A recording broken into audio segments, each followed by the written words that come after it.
আমি প্রায় ৩৬ বছর পর আজকে এই ক্যাম্পাসে ফেরত এসে আসতে পারায় আপনাদের সবার কাছে আমার আন্তরিক কৃতজ্ঞতা। আমি এখন এই মুহূর্তে স্মরণ করতে চাই গত ১.৫ যুগ ধরে যখন শেখ হাসিনার স্বৈরাচারী যন্ত্র আমাদের সমস্ত জাতির গলা চেপে ধরেছিল, যখন রাজনৈতিক স্বৈরাচার বিরোধী কোনো রাজনৈতিক দল ইচ্ছা থাকা সত্ত্বেও রাস্তায় বেরোতে পারত না, কথা বলতে পারত না।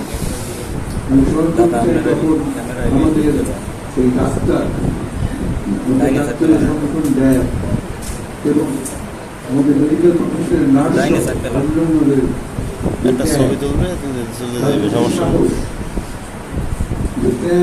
সাহস এবং তাদের বিভিন্ন স্যাক্রিফাইস, এই স্যাক্রিফাইসের ফসল আজকে আমরা এখানে দাঁড়িয়ে কথা বলছি।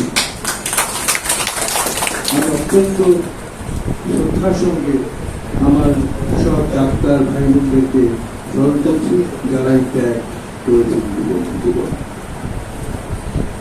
আমি এখানে বসে আর একটা কথা আমি অ্যাকনোলেজ করতে চাই, আমাদের স্বাস্থ্য ব্যবস্থা এই ধ্বংসস্তূপের মধ্যে দাঁড়িয়েও যারা অক্লান্ত পরিশ্রম করছেন আপনারা প্রতিদিন, আমাদের ডাক্তারগণ, আমাদের নার্স, আমাদের মেডিকেল টেকনোলজিস্ট, আমাদের ফার্মাসিস্ট, আমাদের পরিচ্ছন্ন কর্মী, সব ধরনের স্বাস্থ্যকর্মী, আমরা যেভাবে আপনারা শত বাধা, শত লিমিটেশনের মধ্যেও স্বাস্থ্য সেবা দিচ্ছেন, আপনাদের সবাইকে আমার অঞ্চলের অন্তঃস্থল থেকে ধন্যবাদ। প্রিয় সহকর্মী এবং উপস্থিতি, আমি এখানে আপনাদের সবার কথা অত্যন্ত মনোযোগের সাথে শুনেছি।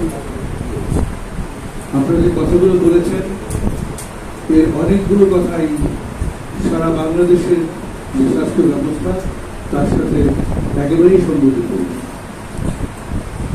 আমার কাছে এই লিস্ট আমি দেখলাম, আমাদের শিক্ষক সমিতির সভাপতিকে সমস্যার লিস্ট আমাকে দিয়েছেন।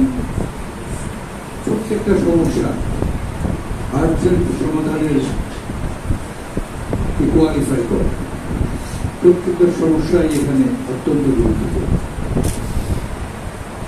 এবং আমি আপনাদেরকে এখানে দাঁড়িয়ে আমি কথা দিতে চাই, এই লিস্টটা আমি মাননীয় প্রধানমন্ত্রীর স্পেশাল অ্যাসিস্ট্যান্ট না, আমি আপনাদের একজন ভাই হিসাবে, এই মেডিকেল কলেজের একজন প্রাক্তন ছাত্র হিসাবে আমি একজন বড় তকদির বাদ।